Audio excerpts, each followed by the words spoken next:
माशाअल्लाह। अभी सुना इमाम साहब ने सूरह अलग सूरह नंबर 96 की तिलावत हमारे सामने की। यहाँ पर शायद ही बहुत सारे लोगों को पता होगा कि अल्लाह ताला ने जिब्रील अलैहिस्सलाम के थ्रू जो सबसे पहले कुरान की आयत नुज़ूल की वो यही थी, सूरह नंबर 96 की आयत नंबर 1 से लेके 96 तक, जिसमें अल्लाह ताला की मुक़द्दस आयतों में फरमाया गया है कि पढ़िए अपने रब के नाम से जिसने पैदा किया, इंसान को खून के टुकड़े से पैदा किया। पढ़िए और अपने रब का बड़ा करीम है जिसने कलम के जरिए इल्म सिखाया, इंसान को वो सिखाया जो वो नहीं जानता। आज इमाम साहब का आपके सामने सूरह अलग पढ़ने का जो मकसद था वो यही था, क्योंकि हमारी जो आज की तकरीब है वो तकरीब भी यही है कि किस तरीके से हमारे मुसलमानों को, हमारे नौजवानों को, हमारी बच्चियों को किस तरीके से एजुकेशन की फील्ड में आगे जाना है। और हम जैसे कि देख रहे हैं आज इतना कॉम्पिटिटिव दौर है, उसके बाद भी हमारे बच्चे कहीं पे भी कॉम्पीट नहीं कर पा रहे हैं। तो इसकी वजह क्या है? इसकी वजह ये है कि हम हमारे स्टार्टअप को भूल गए हैं। अल्लाह ने अल्लाह के नबी को अगर पहली सूरा जो सूरह अलग अगर नाजिल की है और उसके अंदर इरशाद फरमाया है कि पढ़ ए नबी पढ़, तो उसका मकसद क्या है? उसका मकसद एकदम वाज़ेह है कि मुसलमानों का नज़ूल दुनिया में सिर्फ और सिर्फ इसलिए हुआ है कि हमें पढ़ना है, सिर्फ पढ़ना है और लोगों को एक राज दिखाना है, ना कि हमें एक अब्दुल पंचर वाला बनना है, ना कि हमें एक स्त्री वाला बनना है। मेरी बातें बहुत ज़्यादा कड़वी है, लेकिन मेरे बच्चों, मेरे अजीज दोस्तों और मेरे अजीज साथियों, ये इस दौर की सच्चाई और हकीकत है।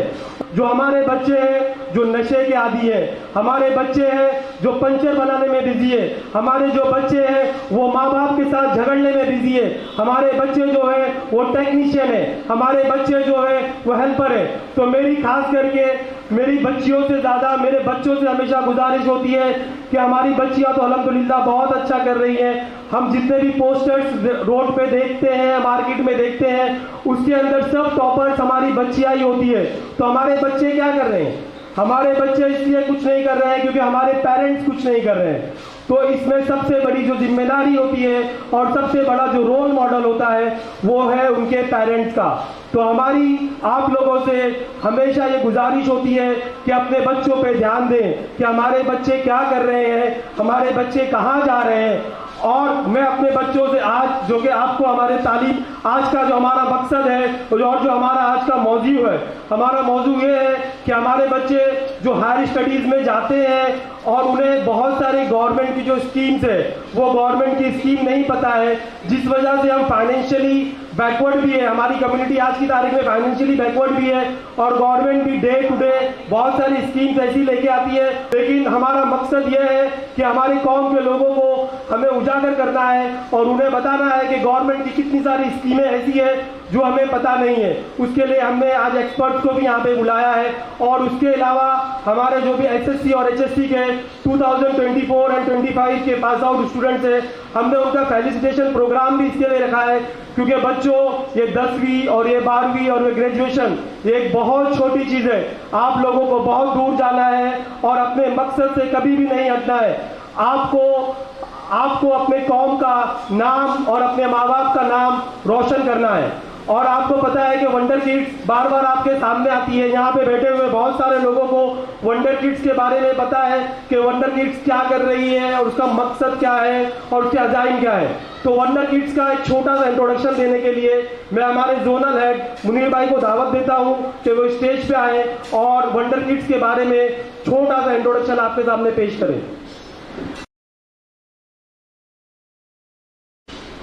एज ए जोनल हेड मैं आपको जो है वंडर किड्स के बारे में ब्रीफ करना चाहूँगा।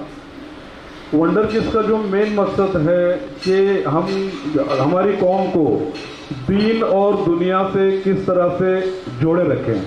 पहले तो ये बताऊं कि हमने 3 साल पहले हमारे जो फाउंडर मेंबर है शमी सैयद साहब, इनके साथ मिलकर हमने एक कारवां का आगाज़ किया था 3 साल पहले। अल्हम्दुलिल्लाह आज हम उस कारवां को लेते हुए काफ़ी लेवल्स पे जो है आगे आ चुके हैं। मैं आपको वही ब्रीफ और इंट्रोडक्शन देने जा रहा हूँ। वंडर किड्स का मकसद जो है ये है ऐसी कौम या ऐसे लोग जो हमारे जो आईटी प्रोफेशनल है, बड़े बड़े डॉक्टर्स है, इंजीनियर्स है, वेल क्वालिफाइड है, वो अपने अपने जो है रेस्पेक्टिव फील्ड में वो उसके माहिर है और उनको पता है कि उस फील्ड में आगे और कैसे बढ़ना है। लेकिन ऐसे लोगों को जो है हमको दीन से भी जोड़ना है और हमारी जो आने वाली नेक्स्ट जनरेशन है उस जनरेशन को किस तरह से हम उनके साथ में जोड़े रखें, वो ये वंडर किड्स का मकसद है। उसी के लिए हम लोग ये जो है प्रोग्राम अरेंज करते हैं और उनको किस तरह से हम हमारे दीन की जो है नॉलेज प्रोवाइड करें। दुनिया तो आपको पता है, आपको आखिरत भी पता होनी चाहिए। हम दूसरा मकसद ये है कि हमारे काफ़ी जो है उलमा हैं, मदरसे हैं और काफ़ी दीनदार लोग हैं जिनको दीन की बहुत बड़ी नॉलेज है और बहुत कुछ जानते हैं दीन के बारे में। लेकिन ऐसे बच्चे जो कुरान हाफिज बने हैं, जिसको कुरान मुकम्मल हो चुका है, दीन की पूरी नॉलेज है, हम चाहते हैं कि ऐसे बच्चों को जो है किस तरह से आईटी प्रोफेशनल भी बनाया जाए। दीन तो हमारा मकसद है ही है। दीन के साथ में जो है इन लोगों को हमको ये भी बताना है हम सिर्फ मस्जिद तक जो है महदूद नहीं है और कहीं ना कहीं हमारे मकसद ये है किस तरह से मस्जिदों को हम ऐसे मरकज बनाएं जहाँ पर हम अपने बच्चों को रिहेबिलिटेट कर सके, जहाँ पे उनको हम बता सके कि भाई मस्जिदों में भी हम अपने जो है बच्चों को किस तरह से फील्ड में कंपटीशन में आगे आना है। ये भी प्रोग्राम के लिए हम लोग जो है कर रहे हैं। जैसा कि आप लोगों ने देखा होगा कि वंडर किड्स ने ग्रेस स्क्वायर में ऑलमोस्ट आज ये मेरे ख्याल से 4था-5वां प्रोग्राम हम लोग करने जा रहे हैं। 15 दिन पहले ही हम लोगों ने एक प्रोग्राम जो है टीनेजर बच्चों के लिए किया था, जिसका मकसद ये था कि आज की जो जनरेशन जी जो है ये लोग जो है किस तरह से वो अपनी फील्ड में आगे जा रहे हैं। और पेरेंट उनको किस तरह से कंट्रोल करना चाहिए और उनको किस तरह से अंडरस्टैंड करके उनको नेक्स्ट लेवल पे लेके जाना है। ये हमारा लास्ट जो लेक्चर हुआ था, अल्हम्दुलिल्लाह काफ़ी माँ बहनें हमारे इस लेक्चर्स में आए थे और उन्होंने उसका जो है फ़ायदा भी उठाया है। तो अल्हम्दुलिल्लाह हम ऐसे प्रोग्राम करते रहेंगे। इसके अलावा इसके एवरी ईयर जो है हम लोग मस्जिद के प्लेटफॉर्म पर जो है बच्चों को क्विज कंपटीशन हम लोग रखते हैं, जहाँ पे दीनी क्विज होता है, जिसमें हमारे मस्जिद के इमाम साहब और मस्जिद की पूरी ट्रस्टी हमको सपोर्ट करती है कि किस तरह से हमको बच्चों को दीन की जो है नॉलेज दी जाइए। अल्हम्दुलिल्लाह उसमें ऐसा भी हुआ है, काफ़ी पेरेंट ने हमको बताया है आपने तो बच्चों की तैयारी करने के लिए हमको ये दिया था क्वेश्चन, बस उसके एवज माँ बाप ने भी उसकी पढ़ाई कर ली है। बहुत से माँ बाप को भी पता नहीं थे कि ये सवालात के जवाब क्या है। बच्चों को ट्रेन करते करते अल्हम्दुलिल्लाह माँ बाप ने भी उसकी मतलब नॉलेज ले लिए। ये भी एक हमारे एक वंडर किड्स का मकसद है, जो हम दीन और दुनिया की जो नॉलेज है हमारे लोगों में जो है प्रोवाइड करना है। उसके अलावा अल्हम्दुलिल्लाह इसके अलावा भी जो है हमने पेरेंटिंग का लेक्चर भी लास्ट ईयर किया था, जहाँ पर काउंसलर हमारे एक्सपर्ट काउंसलर उसमें आए थे, किस तरह से बच्चों को पेरेंटिंग करना चाहिए उसके ऊपर भी हमने काम किया है। और साथ ही साथ हम एजुकेशन में जो है हमारा मेन मकसद है कि एजुकेशन में बच्चों को हम किस तरह से लेकर जो है आगे बढ़े। आज हमारे बीच जो है हमारे वंडर किड्स जोन 1 के मेंबर और एज वेल एज हमारे एक्सपर्ट नासिर भाई भी जो है नासिर सर अवेलेबल है स्टेज पर। इंशाल्लाह आप इनको भी सुनेंगे और किस तरह से हम गवर्नमेंट की स्कीम्स के ऊपर हम इसके जो फ़ायदे उठा सकते हैं वो भी हम करेंगे। और साथ ही साथ ये वंडर किड्स जोन 1 जो है इसके प्रोग्राम हम लोग एक तो ऑफलाइन और ऑनलाइन दोनों प्रोग्राम हमारे होते हैं। इसके अलावा कैसे है कि हमने वंडर किड्स बच्चों के लिए भी जो है एक सेपरेट टीम बनाई है, जिसमें सिर्फ बच्चे ही कुछ हमारे लीड कर रहे हैं और वो अपने ही जनरेशन के बच्चों को किस तरह से वंडर किड्स में दीन और दुनिया का नॉलेज देना है वो उसका काम कर रहे हैं, जिसपे हमारी कोर कमेटी जो है शमी भाई और हमारी टीम जो है उनको सपोर्ट करिए। मेरी रिक्वेस्ट है बच्चों से, यहाँ पे जो मेल फीमेल जो भी बच्चे हैं जिसको इसमें जिसके साथ में जुड़ना है, वंडर किड्स के साथ में जुड़ना है, वो अपने नाम जो है सिमरन के पास और फरहान के पास जो है दे सकते हैं। दोनों से रिक्वेस्ट है अपने अपने नाम दें, तो हम लोग आपको जो है वंडर किड्स जो बच्चों की जो टीम है, टीनेज की जो टीम है, उसके अंदर हम आपको जोड़ लेंगे कि और हमको एक दीन दुनिया की राह पे काम करके सवाबेदाराइन हमको हासिल करना है। और उसके अलावा मैं मस्जिद कमेटी के हमारे जिम्मेदार अगर यहाँ पर बैठे हैं तो मैं उनसे रिक्वेस्ट करता हूँ कि अल्हम्दुलिल्लाह हमारी मस्जिद कमेटी भी बहुत स्ट्रॉन्ग कमेटी है और कहीं ना कहीं इसमें भी सभी लोग जो है नॉलेजेबल लोग हैं, जिनको दीन की भी नॉलेज है और दुनिया की भी नॉलेज है। मैं मिसबा भाई और उसके अलावा जो हमारे मुस्तफ़ा भाई और जो अदर हमारे जो मेंबर्स यहाँ पे है मस्जिद कमेटी के, उनसे रिक्वेस्ट करूँगा कि हमको जो है बच्चों के लिए जो आने वाली नस्ल के लिए हमको किस तरह से और इनके लिए मस्जिद के ज़रिए से भी वंडर किड्स तो ऑलवेज यहाँ पर तैयार है आपको आपके साथ में काम करने के लिए। इंशाल्लाह मिलजुल के हम आने वाले दिनों में भी जो है ऐसे काफ़ी प्रोग्राम करते रहेंगे। उसके अलावा हम लोगों के जो है ऑनलाइन लेक्चर्स वगैरह भी होते हैं, जो हम लोग उसके टाइम टू टाइम जो है नॉलेज आपको जो है प्रोवाइड करते हैं। उसके अलावा जो है हमारे कुछ क्विज वगैरह होती है, इस्लामिक क्विज वगैरह। आई थिंक हमारी माँ बहनों के जो है एक ग्रुप है वंडर किड्स का, जिसमें डेली बेसिस पे हमारी जो फीमेल टीम जो है वो उसको जो भेजती है। तो आप लोगों से रिक्वेस्ट है कि आप अपना कोऑपरेशन करें वंडर किड्स के साथ में। इंशाल्लाह इसी तरह से हम लोग मिलजुल के जो है आगे भी जो है काम करेंगे, बट आप लोगों का पूरा सपोर्ट लोगों को लगेगा। शुक्रिया। वंडर किड्स के बारे में सब चीज़ें आपके सामने एक्सप्लेन कर दी है। आप लोगों को अगर वंडर किड्स से रिलेटेड कोई भी चीज़ों के डाउट्स है तो हमारे वॉलंटियर्स भी खड़े हैं और ऑलरेडी हमने ग्रेस स्क्वायर लेडीज विंग के लिए ग्रुप भी बनाया है, तो आप लोग उसमें भी ज्वाइन हो सकते हैं।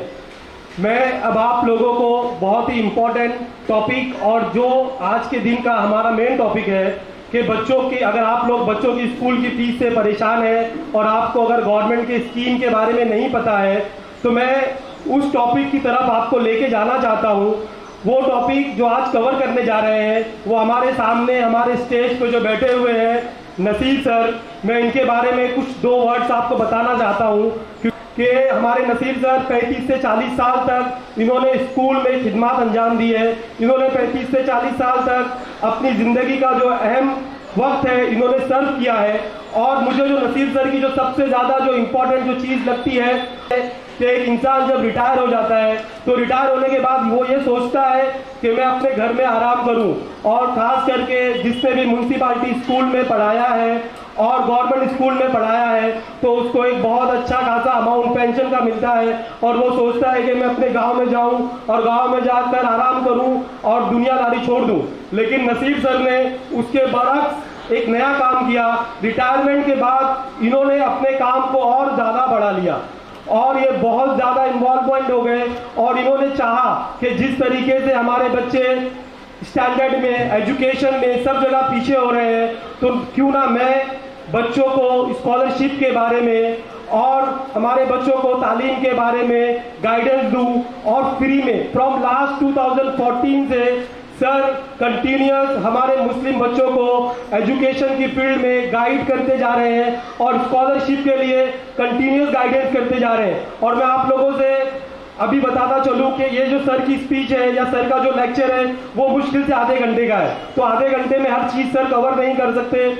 उसके बाद हम आप लोगों से सर का नंबर, सर का कॉन्टेक्ट डिटेल, हम सब चीज़ शेयर कर देंगे। आप जब चाहें, जैसे चाहें, आप सर से कांटेक्ट करके सर से आप मालूमात हासिल कर सकते हैं, कोई भी स्कीम के बारे में पूछ सकते हैं। गवर्नमेंट स्कीम के अलावा हमारी बहुत सारी माइनॉरिटीज स्कीम है, हमारे बहुत सारे ट्रस्ट है, मैस्को ट्रस्ट है, कास्टिकल ट्रस्ट है, और ऐसे फलाना 10 से 20 ट्रस्ट है, मेमन ट्रस्ट है, जो हमारे बच्चों को एजुकेशन की फील्ड में पैसे के लिए सपोर्ट करता है। मैं इस चेयर के साथ नसीर सर को दावत देता हूं कि वो स्टेज पर आए और आपके सामने अपने स्कीम के बारे में समझाएं, जो नस्लों को इल्म का तोहफा दे, जो नस्लों को इल्म का तोहफा दे, वही हकीकी मोहसिन कौम है। वालेकुम रहमतुल्लाहि व बरकातुहू। सबसे पहले मैं आप तमाम हज़रात का यहाँ पर इस्तक़बाल करता हूँ, वेलकम करता हूँ। आज हम लोग जो है स्कॉलरशिप के ऊपर थोड़ा सा बात करेंगे। हम लोग यहाँ पर बच्चों की हेल्प के लिए, ऐड के लिए 3 तरीके होते हैं। एक स्कॉलरशिप होता है और दूसरा एनजीओ की तरफ से मुख्तलिफ जो है मदद मिलती है, और तीसरा होता है कि हायर एजुकेशन के लिए अगर बहुत ज़्यादा रकम रहती है तो एजुकेशनल लोन भी मिलता है। सबसे पहले हम यहाँ पर स्टेट गवर्नमेंट की स्कॉलरशिप के ऊपर बात करेंगे। देखिए, स्कॉलरशिप 2 तरह की होती है, एक स्टेट गवर्नमेंट की होती है, एक सेंट्रल गवर्नमेंट की होती है। यहाँ पर महा डीबीटी, ये गवर्नमेंट ऑफ महाराष्ट्र की स्कॉलरशिप है। ये स्कॉलरशिप ख़ास तौर पे 9 से लेकर के ग्रेजुएट, पोस्ट ग्रेजुएट, पीएचडी या जहाँ तक आप जाना चाहते हैं आपको मिलती है। ख़ास तौर पे इसको हम कैसे फाइंड आउट करेंगे, ये पेज आपके सामने खुला हुआ है। यहाँ पे पहले आपको न्यू रजिस्ट्रेशन करना है। एक बात याद रखिएगा कि महा डीबीटी की स्कॉलरशिप को भरते वक्त आपका बैंक अकाउंट, आपका आधार कार्ड, आपका मोबाइल नंबर, ये तीनों आपस में लिंक होना चाहिए। हम सबसे पहले यहाँ पे रजिस्ट्रेशन करेंगे और रजिस्ट्रेशन करने के बाद हम अपनी एलिजिबिलिटी चेक करेंगे। जैसे हमने यहाँ पे लिया है कि फाइनेंशियल ईयर 2025-26 और मैंने लिखा है फैमिली इनकम जो है 2 लाख, मेरा रिलीजन मुस्लिम है, और उसके बाद मैं जनरल कैटेगरी से ताल्लुक़ रखता हूँ। तो माइनॉरिटी डेवलपमेंट डिपार्टमेंट की तरफ से कौन कौन सी स्कीम है जिसमें मैं अपना फॉर्म भर सकता हूँ। सबसे पहले हम क्या करेंगे, अपनी एलिजिबिलिटी चेक करेंगे और उसके बाद हम आगे बढ़ेंगे। देखिए, यहाँ पे बहुत सारे जो है स्कीम्स यहाँ पे आ रही हैं, और इन स्कीम के ऊपर मैं 2-4 स्कीमों के ऊपर मुख्तसर बताते हुए चलता हूँ क्योंकि इतना वक्त नहीं है। यहाँ पे सबसे पहले देख रहे हैं आप कि माइनॉरिटी डेवलपमेंट है। ये स्कीम जो है हमारे मुस्लिम बच्चों के लिए है, वो बच्चे जो इंजीनियरिंग में, वो बच्चे जो मेडिकल में, ITI में, या जो है प्रोफेशनल कोर्स बीएड कर रहे हैं, डीएड कर रहे हैं, LLB कर रहे हैं, MBA कर रहे हैं, या इस तरह की जो भी प्रोफेशनल कोर्सेज हैं, इसमें जाकर के आपको फॉर्म भरना है। जहाँ पे लिखा हुआ अप्लाई, तो आप अप्लाई के ऊपर क्लिक करेंगे तो फौरन ही एक पेज खुलेगा और उस पेज के खुलने के बाद अपना तमाम डिटेल्स उसमें भरेंगे। यहाँ पे मैं बता दूं कि इसमें जो है, अगर आप इंजीनियरिंग में चाहे डिप्लोमा कर रहे हैं या ग्रेजुएशन कर रहे हैं, आप MBA कर रहे हैं या कोई भी कोर्स कर रहे हैं, आपको मैक्सिमम 50,000 रुपए स्कॉलरशिप मिलती है। एक साल की 50,000 रुपए स्कॉलरशिप मिलती है। लेकिन यहाँ पे एक चीज नोट कर लीजिए कि जैसे किसी बच्चे ने गवर्नमेंट पॉलिटेक्निक थाने, खरड़ी रोड पे जो हमारा गवर्नमेंट पॉलिटेक्निक थाने है, वहां पे कोई एडमिशन लेता है तो वहां की फीस 9,500 रुपया है, तो वहां पे 9,500 ही मिलेगी, 50,000 नहीं मिलेगी। किसी बच्चे ने कालसेकर में एडमिशन लिया, वहां 70,000 रुपए फीस है, तो आपको 50,000 ही मिलेगी। यानी जो कम होगा दोनों में वो चीज मिलती है। चाहे आप बीएड करें, चाहे आप डीएड करें, चाहे कोई भी कोर्स करें, आपको ये स्कॉलरशिप मिलने वाली है।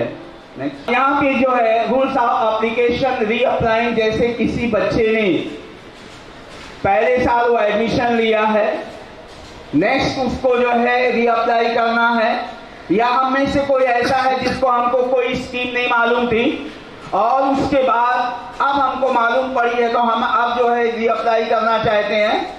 मैं सेकेंड ईयर BE में पहुंच गया हूं या सेकेंड ईयर LLB में पहुंच गया हूं, तो अब मुझे अप्लाई करना है, तो उसके लिए ये सारे रूल्स हैं जो हम आपको जो है इंशाल्लाह जो हमारी टीम से बात हुई है, एक स्पॉट यहाँ पे चुन करके आपको गाइडेंस के लिए हमारे साथ ही कुछ ना कोई बैठेगा और आप लोगों को गाइडेंस करेगा। इसलिए मैं थोड़ा फास्ट चल रहा हूँ। है for health science, MBBS, BDS, BMS, BMS, BHMS, BPTH, BOTH, nursing. ये जो भी लोग कोर्स करना चाहते हैं या जिन्होंने अपना ख्वाब बना रहे हैं या अभी इस वक्त 11th या 12th के अंदर हैं और वो चाहते हैं कि हम नेक्स्ट ईयर जो है नीट का एग्जाम जो है क्लिक करके हम इन कोर्सेज में दाखिला लेना चाहते हैं, तो मैं यहाँ पे आपको बता दूं कि यहाँ पर जो लोग भी मेडिकल में एडमिशन लेना चाहते हैं, वो महात्मा फुले शुल्क जो है स्कॉलरशिप होती है, इसमें अगर आपका एडमिशन कैप राउंड के जरिए से होता है और गवर्नमेंट की तरफ से जो फीस कॉलेज को लेने की इजाजत दी जाती है, कुछ केसेस में लड़कियों के लिए 100% और लड़कों के लिए 50% पूरी की पूरी फीस वापस आती है। जो बच्चे भी MBBS करना चाहते हैं, BDS करना चाहते हैं, BMS करना चाहते हैं, हम रोते हैं कि हमारे पास पैसा नहीं, हम MBBS कैसे करेंगे, हम BDS कैसे करेंगे। हम आपको रास्ता दिखा रहे हैं, आप सिर्फ क्लिक कीजिए अपना मेहनत के साथ में नीट 500 से ऊपर लेकर जाइए अपने मार्क्स को 600 से, और उसके बाद आप एडमिशन लीजिए कैप राउंड के थ्रू से, डोनेशन से नहीं। आपको 50% या 100% पूरी की पूरी फीस होगी। क्या शर्तें हैं? सबसे पहले यह है कि वो महाराष्ट्र से पास आउट हुआ हो, यदि यूपी से पास करके 10th आया हो तो उसको नहीं मिलेगा, किसी अदर स्टेट से आया हो तो नहीं मिलेगा, उसको महाराष्ट्र स्टेट से पास किया हुआ बच्चा SSC, चाहे वो किसी भी बोर्ड से पास किया हो, चाहे CBSE बोर्ड से पास किया हो, ISCS से पास किया हो, लेकिन वो महाराष्ट्र का रहने वाला हो। नेक्स्ट, एडमिशन थ्रू CET या नीट के जरिए से हुआ हो। नेक्स्ट, पेरेंट्स की जो इनकम है वो 8 लाख से कम होना चाहिए। पेरेंट्स की जो इनकम है वो 8 लाख से कम होना चाहिए। नेक्स्ट, इसमें देखिए 30% जो सीट होती है वो लड़कियों के लिए रिजर्व होती है। लड़कियों के लिए बहुत चांस यहाँ पे रहता है कि पहले तो 30% सीट जो है उनके लिए जो है रिजर्व हो गई है और 70 में भी वो अप्लाई कर सकती हैं, इसलिए उनका रेशियो बढ़ सकता है और उसके साथ में मेडिकल में जाना आसान हो जाता है। तो एक शर्त ये होती है कि गवर्नमेंट की कोई दूसरी स्कॉलरशिप नहीं ले रहा हो। क्या क्या डॉक्यूमेंट्स लगते हैं वो भी आप देख लीजिए, ताकि आपको तैयारी करने में एक फोटो लगेगा। दूसरा जो है एसएससी के बाद जितने भी आपके सर्टिफिकेट्स हैं 11 एसएससी 11 12 नीट के जो है तमाम जो है, चाहे आपने फॉर्म भरा है या स्कोर कार्ड है, वो तमाम के तमाम होना चाहिए। परमानेंट एड्रेस प्रूफ होना चाहिए जिसमें आपका जो है ड्राइविंग लाइसेंस, आपके पेरेंट्स का राशन कार्ड, आपका जो है आधार कार्ड, ये एड्रेस प्रूफ के तौर पे इस्तेमाल हो जाएगा। नेक्स्ट इनकम सर्टिफिकेट जो तहसील ऑफिस से बनती है, जिसमें जो है 1 साल का सिर्फ होता है, यानी अगर आपने अप्रैल में बनवाया है, अप्रैल 25 में, तो ये मार्च 26 पे खत्म हो जाता है। 1 साल का होता है, तो जब आपको अप्लाई करना होगा जब आप बनवाइएगा। सीईटी या नीट का जो रिजल्ट आपका होता है वो आपको जो है साथ में अटैच करना है। एडमिशन प्रूफ आपको देना है कि आपने एडमिशन लिया है, कौन से कॉलेज में लिया, उसके लिए आपको एडमिशन की जो रिसीप्ट होती है वो आपको देना है। अब देखिए यहाँ पे कुछ स्कीम हम बता रहे हैं अलाइड कोर्सेज की, कोचिंग की। हमारे बहुत सारे बच्चे जो है ख्वाब देखते हैं बड़ा ऑफिसर बनने का, एमपीएससी, यूपीएससी, इस टाइप के कोर्सेज जो है वो करना चाहते हैं। कोटा कोई जाता है, कोई दिल्ली जाता है, कोई कहीं जाता है और यूपीएससी एमपीएससी की तैयारी करता है। मुंबई में हर्ष कमेटी या दूसरे बहुत सारे इदारे हैं जो आईएएस जो है आईपीएस की तैयारी करते हैं। इन कोर्सेज को तैयारी करने के लिए भी गवर्नमेंट ऑफ इंडिया आपको और गवर्नमेंट ऑफ महाराष्ट्र दोनों आपको जो है स्कॉलरशिप देती है कि आप 2 साल तक बगैर किसी फिक्र के आप हॉस्टल के खर्च के साथ में आप तैयारी कीजिए। इसकी सही मालूमात आपको और ज़्यादा डिटेल अगर लेना रहेगा तो आज़ाद मैदान में जब हम वीटी स्टेशन से नीचे से जो है बोगदे से बाहर ऊपर निकलते हैं आज़ाद मैदान की तरफ, तो बाएं हाथ की तरफ जो पहला गेट आता है वहां पर जो है इस स्कीम के बारे में आपको पूरा डिटेल मिल जाएगा। मैं भी आपको डिटेल दे दूंगा, लेकिन वहां से भी मिल सकता है। आपको 2 साल तक हॉस्टल में रह करके यूपीएससी और एमपीएससी की तैयारी आप कर सकते हैं। टेक्निकल कोर्सेज जैसे आईटीआई या एक है Maharashtra state board of vocational training, इस टाइप के कोर्सेज के लिए भी आपको जो है स्कॉलरशिप मिलती है। मेडिकल के लिए, मेडिकल के अलाइड कोर्सेज के लिए हम लोग मेडिकल एक ही चीज जानते हैं कि डॉक्टर। आज मेडिकल के लिए जो है नॉन मेडिकल जो है कोर्सेज जैसे डीएमएलटी हो गया, उसके साथ में जो है दूसरे कोर्सेज हैं, डीएमएलटी हो गया, सीटी स्कैन हो गया, रेडियोलॉजिस्ट हो गया, डेंटल टेक्नोलॉजी हो गया, ऑप्टिकल हो गया। ऐसे सैकड़ों कोर्सेज हैं जो मेडिकल तो डॉक्टर तो नहीं होता लेकिन उससे अटैच होता है। जैसे मैं एक छोटा सा कोर्स, 2 कोर्स के बारे में बता दूं कि जिन बच्चों का ख्वाब रहता है कि मैं डॉक्टर बनूंगा लेकिन किसी वजह से वो ख्वाब टूटता है, तो वो बच्चियां खास तौर पर उस पर ध्यान दें। डेंटल टेक्नोलॉजी जो है, जो सेंट जॉर्ज हॉस्पिटल के पास जो है जो डेंटल कॉलेज है, गवर्नमेंट डेंटल कॉलेज, वहाँ पर जो है आप डेंटल टेक्नोलॉजी यानी दांत बनाना जो होता है, अगर हमारा कोई दांत टूट जाता है हम डेंटिस्ट के पास जाते हैं, वो बना के देता है। वो पूरा बनाने का तरीका जो है वहाँ पे सिखाया जाता है। आप सीख लीजिए, अपने घर में बैठ करके कीजिए, पर्दे में रह करके काम कीजिए, आपको कहीं नहीं जाना है। 2 साल का कोर्स होता है। उसी तरह से आपको जो है है ऑप्टोमेट्रिक कोर्स होता है, जो चश्मे का नंबर होता है, ये कांच को कितना घसा जाता है, उसके बारे में आप जो है ये मेडिकल कर सकते हैं। यहाँ पर भी आपको स्कॉलरशिप मिल सकती है। लॉ के लिए मैंने पहले कहा, लॉ में आपको अब यहाँ पे लॉ 2 तरीके का हो गया है। एक तो जो है 12 के बाद होता है, जो 5 साल का कोर्स होता है। एक लॉ जो है 3 साल का होता है, जो ग्रेजुएशन के बाद होता है। दोनों हालत में आपको जो है सीईटी का एग्जाम देना होता है और आपको यहाँ पर भी जो है स्कॉलरशिप मिलेगी।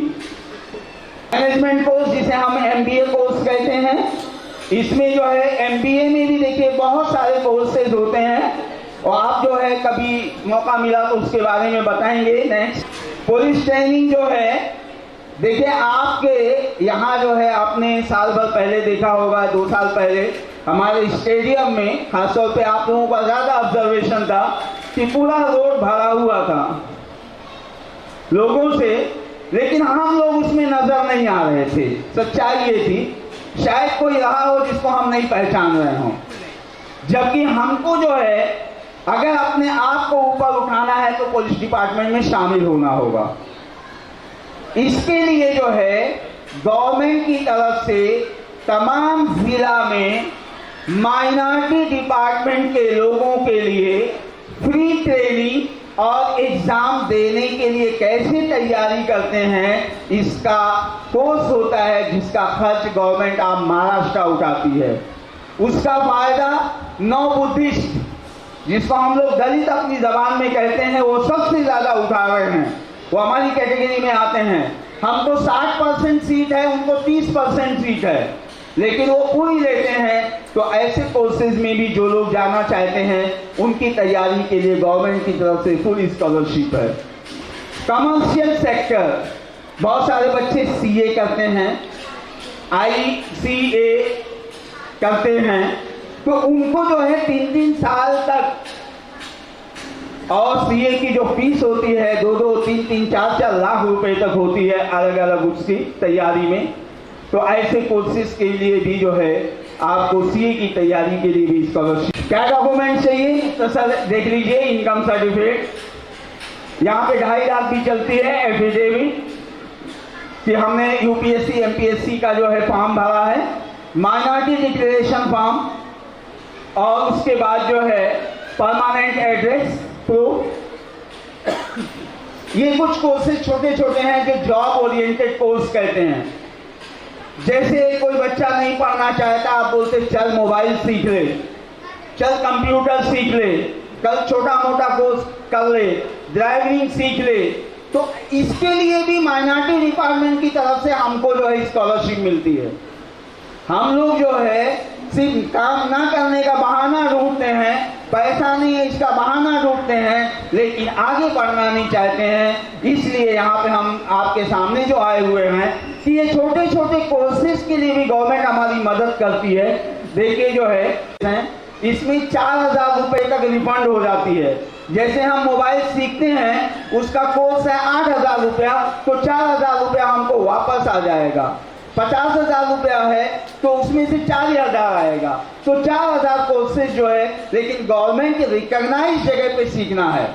आप मैंने यहाँ पे कोई इंस्टीट्यूट खोल दिया, आप वहाँ सीखने के लिए अप्लाई करेंगे नहीं। जो गवर्नमेंट रिकॉग्नाइज जो इंस्टीट्यूट हैं वहाँ पर आप करेंगे तो आपको ये पैसे मिलेंगे। MSCIT जो है 4,000, 5,000, 8,000 रुपए तक जो है चार्ज करते हैं। अगर गवर्नमेंट रिकॉग्नाइज कोर्स हैं तो आपको पूरी फीस जो है यहाँ पे रिफंड हो जाएगी। Next, mobile maintenance, laptop maintenance.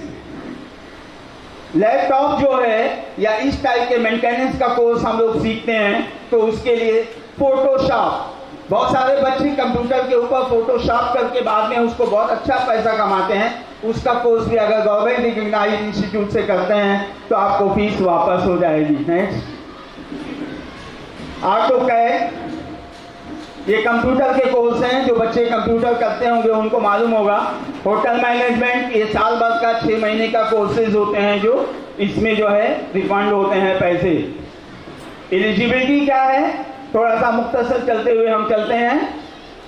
ये मेरिट बेस के ऊपर इसका सिलेक्शन होता है। जैसे 100 सीट आई, 100 लोगों ने फॉर्म भरा और 60 सीट है, तो 60 सीट में जो है जो ज्यादा नंबर वाले रहेंगे उनको दिया जाएगा। Next, belongs to the minority community, annual income not more than the 250 lakhs and 30% reservation जो है फॉर गर्ल्स। अदर स्कीम्स देखिए यहां पर। नेक्स्ट देखिए यहां पर पढ़ो प्रदेश, ये स्कीम है। ये स्कीम के बारे में आपको बता दूं, ये पहले सेंट्रल गवर्नमेंट के अंडर में थी। जो प्रधानमंत्री जो है माइनॉरिटी स्कीम के अंदर आती थी, इसको अब महाराष्ट्र गवर्नमेंट के अंडर में दे दिया गया है। वो तमाम बच्चे जो बाहर जाकर तालीम हासिल करना चाहते हैं, सुन लीजिए, आउट ऑफ इंडिया जाकर के मुस्लिम बच्चे तालीम हासिल करना चाहते हैं, उनकी तमाम फीस की जिम्मेदारी गवर्नमेंट ऑफ महाराष्ट्र लेती है। ये स्कीम हम लोग एकदम भूले हुए हैं। यहां वहां से कर्जे लेकर के अगर कोई बंदा तैयार भी होता है, अब इसके लिए हमको तैयारी करना है। शर्त क्या है उसको मैं अगले स्लाइड में बताऊंगा क्या क्या जो है। यहाँ पे हम कुछ प्राइवेट स्कॉलरशिप के बारे में आपको बता रहे हैं कि गवर्नमेंट के अलावा जो है जेडीबी बैंक स्कॉलरशिप, जेएन जो है Tata scholarship, Indian Oil scholarship, Jindal Trust scholarship, Coal India scholarship, JRD Tata fellowship, Mahindra जो है स्कॉलरशिप, कोटक महिंद्रा स्कॉलरशिप, उसी तरह से एचडीएफसी स्कॉलरशिप, ये तमाम स्कॉलरशिप 11th और 12th के बच्चों के लिए खास तौर पे 80-80 हज़ार रुपए सालाना मिलते हैं और आप उसमें बेहतरीन तरीके से बेफिक्री के साथ अपनी नीट की भी तैयारी कर सकते हैं, प्लस स्कूल की भी फीस अदा कर सकते हैं। मैं बात कर रहा था राजश्री शाहू महाराज शिक्षण शुल्क जो है योजना जो है, ये मेडिकल के लिए, इसके लिए एलिजिबिलिटी खास तौर पे देख लीजिए। डोमिसाइल ऑफ महाराष्ट्र, आपको सबसे पहले एक कागज मंगाना पड़ता है जिसे हम डोमिसाइल कहते हैं। जो बच्चे भी 9th में हो, 10th में हो, 11th में हो, 12th में हो, सबसे पहले ये डोमिसाइल अभी बनवा लें। अगर उनकी एज 18 साल नहीं है तो उनके पेरेंट्स ये डोमिसाइल सर्टिफिकेट बनवा लें। क्या कागज लगता है मैं बता देता हूं आपको अभी। इसके बगैर आपको महाराष्ट्र के कोई भी फैसिलिटी आपको मिलने वाली नहीं है। आपको 10 साल का रिकॉर्ड चाहिए महाराष्ट्र में रहने का, पेरेंट्स का 10 साल का लाइट बिल हो, टैक्स पावती हो, या जो है बैंक अकाउंट हो, इवन जो है इस तरह का आप जो है कोई भी डॉक्यूमेंट जिससे साबित हो कि ये बंदा 10 साल से महाराष्ट्र में रहता है। आप तहसीलदार ऑफिस में या यहाँ पर बहुत सारे छोटे छोटे जो डॉक्यूमेंट्स वगैरह तैयार करते हैं उनके पास आप जाकर के ये डोमिसाइल बनवा लीजिए। जो भी बच्चा 9th, 10th, 11th, 12th में हो उसको चाहिए कि बनवा ले। अगर वो उसका बर्थ प्लेस महाराष्ट्र है किसी भी हिस्से का, तब उसको 10 साल का प्रूफ देने की जरूरत नहीं है। लेकिन वो बच्चे या वो पेरेंट जिनका birth place out of Maharashtra है उनको 10 साल का डॉक्यूमेंट्स देना पड़ेगा। उसके बाद जो है इनकम लेस देन 8 लाख, पहले मैं बता चुका हूँ। 60% से अबव रिजल्ट होना चाहिए और वो डिप्लोमा में, डिग्री में या टेक्निकल कोर्स में या मेडिकल में जो है स्टडी कर रहा हो। कुछ स्कॉलरशिप है जो 11th 12th में बच्चे हों वो खास तौर पे ध्यान दें कि अभी कुछ स्कॉलरशिप इसमें चल रही है जो आप भर सकते हैं। जी ये ग्रांट जो है empowering scholarship programme 25-26, BTech, BE, BArch, BBA, BCom, BSc maths और साइंस और डिग्री कोर्स कर रहे हैं। 60% कोर्स फीस आपकी मिलेगी। यानी अगर आपने जो है 1 लाख रुपया फीस भरा है तो 60,000 रुपये आपको ये प्राइवेट स्कॉलरशिप मिल जाएगी। और इसके लिए जो है डॉक्यूमेंट्स वही सेम लगते हैं जो हम पहले बता चुके हैं। नेक्स्ट देखिए, बैठ जाइए। रिलायंस फाउंडेशन स्कॉलरशिप, ये 2 लाख रुपए तक ये स्कॉलरशिप मिलती है। इनकम सर्टिफिकेट और इसके लिए 60% 12वीं में होना चाहिए। कौन कौन से कोर्स हैं, BA, BSc, BCom, इस तरह के जो है जितने भी कोर्सेज हैं इसमें ये अभी चालू है, शुरू है, आप ये फॉर्म भर सकते हैं। HDFC बैंक ये परसों जो है क्लोज हो गई है, आज 4 तारीख है, लेकिन नेक्स्ट ईयर के लिए आप ये भर सकते हैं। बहुत आसानी के साथ ये स्कॉलरशिप मिलती है। पहली से लेकर के 12वीं तक के बच्चों को ये स्कॉलरशिप जो है HDFC बैंक की तरफ से मिलती है।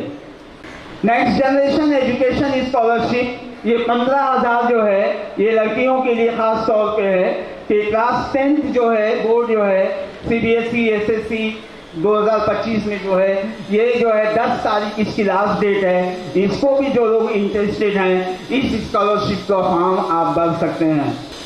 बैली फार्मा सीमा खती स्कॉलरशिप, ये फार्मेसी वगैरह में जो लोग पढ़ना चाहते हैं 90% से ज़्यादा स्कोर है, इसकी डेट जो है देखिए 30 नवंबर 2025 है। इसमें भी जो लोग कैटेगरी में आते हैं वो भी ये फॉर्म भर सकते हैं।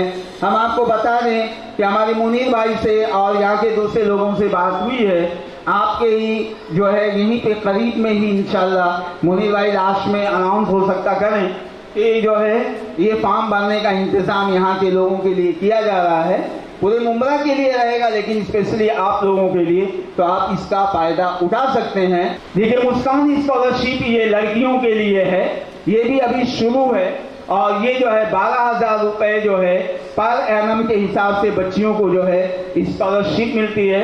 उसका यहाँ पर जो है वेबसाइट भी दिया गया है, आप खुद जा करके इसको फॉर्म को भर सकते हैं। Maharashtra government foreign study scholarship जो मैंने अभी बताया था पढ़ो परदेश वाली, उसका मैंने कहा था कि बताऊंगा कि यहाँ पे मास्टर या PhD करने के लिए या जो है पोस्ट ग्रेजुएशन कोर्स करने के लिए अगर कोई बच्चा या बच्ची आउट ऑफ इंडिया पढ़ने के लिए जाता है तो उसको ये स्कॉलरशिप मिलती है। और फैमिली इनकम जो है 6 लाख से जो है कम नहीं, मतलब ज़्यादा नहीं होना चाहिए। एज लिमिट 35 साल तक के लोग जो है यहाँ पर जो है जा सकते हैं। जैसे आपके घर में कोई ऐसा बंदा है जो पोस्ट ग्रेजुएट कर चुका है और वो इंग्लैंड या अमेरिका या किसी दूसरे कंट्री में जाकर के PhD वगैरह करना चाहता है या स्पेशलिस्ट करना चाहता है तो उस वक्त जो है ये काम कर सकता है। उसको tuition fees, living expenses, air travel और इंश्योरेंस तमाम का तमाम 20 से 25 लाख रुपए जो है government of Maharashtra, government of India के लिए दिया जाएगा। क्या क्या डॉक्यूमेंट चाहिए?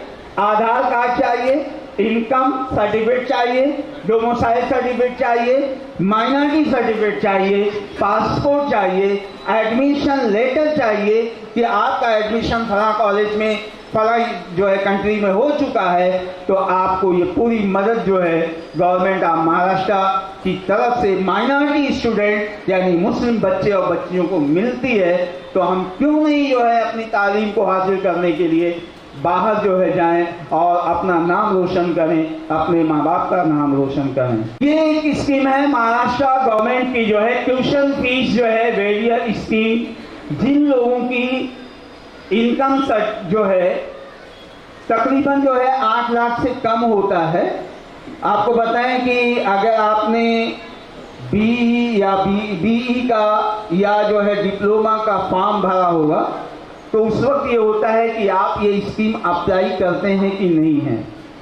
अगर ये स्कीम में आपका नंबर आ जाता है फॉर्म भरते वक्त ही, जब एडमिशन फॉर्म भरते हैं जब ये सेलेक्ट किया जाता है, उस वक्त जो है आपको सिर्फ और सिर्फ, जैसे मान लो एग्जाम्पल हमने लिया है कि अगर 1 लाख रुपए फीस है, उसमें से 80,000 ट्यूशन फीस है, 20 डेवलपमेंट चार्ज, स्पोर्ट्स चार्ज, बड़ा चार्ज करके रहता है, तो आपको सिर्फ 20,000 रुपया देना है, बाकी गवर्नमेंट आपकी गवर्नमेंट ऑफ महाराष्ट्र पे करती है। ये जो है इसको और हमने जो है एलोबरेट किया है, थोड़ा सा एक्सपांड किया है कि कौन कौन लोग हैं जो फॉरेन कंट्री में जाकर के जो है, चलते रहिए, देखिए यहाँ पर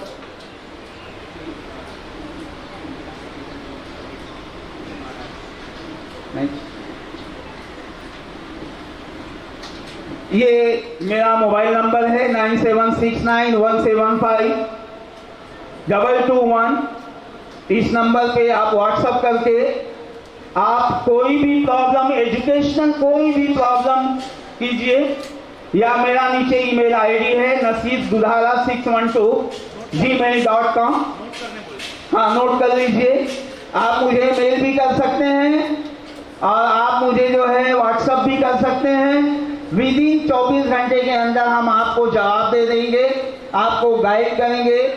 आपको फोन करने की कोई ज़रूरत नहीं है, आप सिर्फ मुझे मैसेज कर दीजिए कि हमारा ये प्रोग्राम है। अब यहाँ पर मैं दो चीज़ें आपको, अगर आपने नोट कर लिया है तो मैं दो चीज़ें बता करके अपनी बात ख़त्म करूँगा, क्योंकि जो मुझे वक्त दिया गया था शायद ज़्यादा तो नहीं हुआ ना, तो उसके अंदर मैं ख़त्म करूँगा। यहाँ पे दो बातें मुझे ये बताना है कि वो बच्चे जिनके वालिदैन नहीं हैं या दोनों में से एक नहीं हैं, तो आपके अगर हैं, आपके रिश्तेदार में हैं, तो स्कीम होती है बाल संगोपन योजना। ये गवर्नमेंट ऑफ महाराष्ट्र की स्कीम है। यतीम बच्चों के लिए आप बाल संगोपन योजना का फॉर्म भरिए। 2250 रुपये उस बच्चे के अकाउंट में हर महीना आते रहेगा। 2250 रुपये हर महीना उस बच्चे का आता रहेगा। तो जो भी बच्चे जो है इस तरह के हों, ऑर्फन्स बच्चे हों, तो उनको आप ये फॉर्म भरवाइए, अपने जानने वालों को से भरवाइए। फॉर्म आपको कहाँ मिलेगा, आपको स्पॉट बता देंगे। आपको फॉर्म मिलेगा, आपको कहाँ जमा करना है, तमाम आपको गाइड की जाएगी। दूसरा जो है, इन्हीं बच्चों के लिए गवर्नमेंट ऑफ महाराष्ट्र के वीमेन चाइल्ड डेवलपमेंट की तरफ से एक सर्टिफिकेट बनता है और 1% सीट जो है मेडिकल में, इंजीनियरिंग में या MBA में रिजर्व होती है।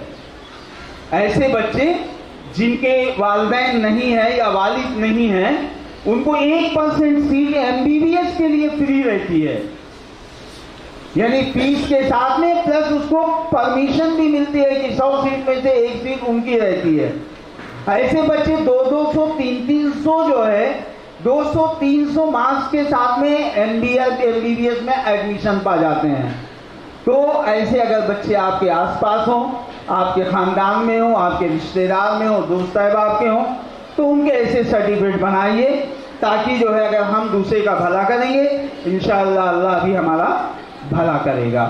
तो मैं यहीं पे जो है अपनी बात को, चूँकि मुझे मुख्तसर करने के लिए कहा गया था, लेकिन डिटेल के लिए जो है हम आपको हमेशा अवेलेबल हैं 24 आवर्स। आप कभी भी हमको मैसेज कीजिए, आपको उसी दिन आपको जवाब मिल जाएगा। या जो है हमारे ईमेल आईडी पे जो है आप कीजिए, आपको ईमेल से जो है जवाब मिल जाएगा। लेकिन उसके लिए शर्त यही है कि आप संजीदगी के साथ सवाल कीजिए, और हम बुरा नहीं मानते अगर आप कोई कैसा भी सवाल करेंगे, लेकिन संजीदगी वाला सवाल रहे तो हम आपका जवाब जो है इंशाअल्लाह ज़रूर देंगे। इसी के साथ मैं अपनी बात को ख़त्म करता हूँ और विंटर किड्स ज़ोन 1 का जो है बहुत बहुत शुक्रिया अदा करता हूँ कि उन्होंने मुझे मौका दिया कि कुछ बातें आपके सामने रखा। और एक चीज़ याद आ गई जो है मुझे लेना था, लेकिन जो है लास्ट ये है कि जो बच्चे हमारे 3 साल के हैं, 4 साल के हैं, हम लोग एडमिशन कराना चाहते हैं कि इसमें बड़ी स्कूलों में, CBSE में या जो है ICSE में, या आपका नज़रिया है कि फीस हमारे पास नहीं है, तो RTE एक्ट 25% सीट तमाम स्कूलों में रिजर्व है। इवन आपके पड़ोस वाली स्कूल में भी रिजर्व है। आप उसमें फरवरी में फॉर्म भरा जाता है, आप फॉर्म भरिए। विंटर किड्स भी कोशिश करेगा कि फॉर्म का कोई यहाँ पे वो करेगा। और इन स्कूलों में अगर आप एडमिशन लेते हैं, अल एहसान है, ऐसे 50 स्कूल है मुंब्रा की, अगर एडमिशन होता है तो आपको 8वीं तक 1 रुपया देना नहीं है, कुछ भी नहीं देना है, सिर्फ आपको यूनिफॉर्म के साथ में जो है आपको करना है। और तो उसमें भी जो है आप एडमिशन लीजिए। Okay, thank you. हमारे दरमियान में असदुल्ला सर जो है तशरीफ फरमा हैं। नसीर सर, मुझे भी बहुत सारी स्कीम के बारे में नहीं पता था। अभी सर ने हमारे सामने जो सबसे ज़्यादा इम्पोर्टेंट जो स्कीम के बारे में बताया है, क्योंकि मेरे अभी कुछ दोस्त और अहबाब मुझे ये पूछ रहे थे कि क्या ग्रेज स्क्वायर में रहने वाले लोगों को जिनकी इनकम 8 लाख से ज़्यादा है उनको ये स्कीम की ज़रूरत थी कि नहीं थी। लेकिन मैंने अभी कुछ स्कीम्स ऐसी देखा जो 8 लाख से भी ज़्यादा जो कमाते हैं उनके लिए इम्पॉर्टेंट है, क्योंकि मेरी कुछ लोगों से और कुछ पेरेंट्स से बात हुई थी कुछ दिन पहले कि हमारे बहुत से बच्चे जॉर्डन जा रहे हैं, उज्बेकिस्तान जा रहे हैं, रशिया जा रहे हैं MBBS करने के लिए, तो वो बच्चे भी इस स्कीम से फ़ायदा उठा सकते हैं। लेकिन शर्त ये है कि जैसे कि सर ने बताया कि जो भी पेरेंट्स इस स्कीम का फ़ायदा उठाना चाहते हैं उन्हें बहुत सीरियस होकर और बहुत मेहनत करके इस स्कीम का फ़ायदा उठाना पड़ेगा। तो मेरी आप लोगों से गुजारिश है कि छोटे छोटे कोर्सेज तो नहीं, लेकिन हमारे बच्चे जो इंडिया में MBBS के अंदर एडमिशन हासिल नहीं कर सकते, जिनके मार्क्स नीट के अंदर 500 से कम है या 550 से कम है और जो पैसे नहीं भर सकते, वो इस स्कीम का बहुत अच्छे से फ़ायदा उठा सकते हैं। और सर ने अपना नंबर भी आप लोगों के सामने रखा था। उसके अलावा हम लोग भी हमेशा अवेलेबल है, ग्रेज स्क्वायर की सोसाइटी ऑफिस से भी आप जाकर सर का नंबर निकाल सकते हैं। और उसके अलावा मैं आप लोगों को एक 10 मिनट का वक्फा देता हूं कि अगर आप लोगों के पास किसी भी तरीके का स्कॉलरशिप से रिलेटेड अगर आपके पास अगर डाउट है तो आप सर से बराह रास्त सवाल कर सकते हैं, सिर्फ और सिर्फ 10 मिनट शर्माए बिना। और अगर आप लोग अभी नहीं पूछना चाहते तो आप लोग बाद में भी सर को फ़ोन कर या डायरेक्टली मुझे अप्रोच करके या मुनीर भाई को अप्रोच करके या ये सोसाइटी पेज पे शाकिब भाई को अप्रोच करके आप लोग रास्ता कायम कर सकते हैं। प्लीज़। अस्सलाम वालेकुम वरहमतुल्लाहि वबरकातुहू। तस्लीम भाई, आपने अल एहसान स्कूल को लेकर एक अपडेट दी थी कि 8 स्टैंडर्ड स्कूल की फीस है, 8 स्टैंडर्ड जो स्कूल की फीस है वो फ्री ऑफ कॉस्ट है, तो उसके बारे में ज़रा वजाहत करेंगे आपके क्या करना पड़ेगा। एक रूप से जो एडमिशन होते हैं, जो ट्यूशन फीस होती है ना, वो आपकी फ्री रहती है। जैसे बुक्स हैं या दूसरी चीज़ें जो स्कूल से दी जाती हैं वो आपको देना रहेगा। जो ट्यूशन फीस होती है जो गवर्नमेंट से, स्कूल वाले क्या करते हैं कि वहाँ से पास कराते हैं कि हमारी फीस इतना है, वो फीस आपको जो है वापस वो नहीं भरना रहता है। अब कुछ चीज़ें एग्ज़ाम फीस है, दूसरी चीज़ें होती हैं जो स्कूल को करना रहती है, वो आपको पे करना रहता है। शुक्रिया सर। डोमिसाइल के बारे में बताएं कि जो महाराष्ट्र के बाहर इनको 10 साल का प्रूफ चाहिए, बराबर, जो महाराष्ट्र के बाहर पैदा हुआ है जो महाराष्ट्र में उसको प्रूफ नहीं चाहिए 10 साल का, सिर्फ रेसिडेंस का प्रूफ चाहिए। अब जो बच्चे आउट ऑफ इंडिया बॉर्न हुए हैं उनके लिए डोमिसाइल का क्या प्रोसेस है? देखिए, बच्चा पेरेंट इंडियन है, महाराष्ट्र मैं आपकी बात समझ गया। आउट ऑफ इंडिया जैसे कुवैत वगैरह में होती है ना, उसका बाकायदा जो है एम्बेसी में एंट्री की जाती है। एम्बेसी वहाँ से बर्थ सर्टिफिकेट का जो है वो देती है जो इंडिया में बनती है। तो अगर वो पेरेंट्स तो उसके हैं कहाँ के, इंडिया के ही हैं ना, तो वो 10 साल का यहाँ का सबूत दें तो उनका डोमिसाइल बनेगा।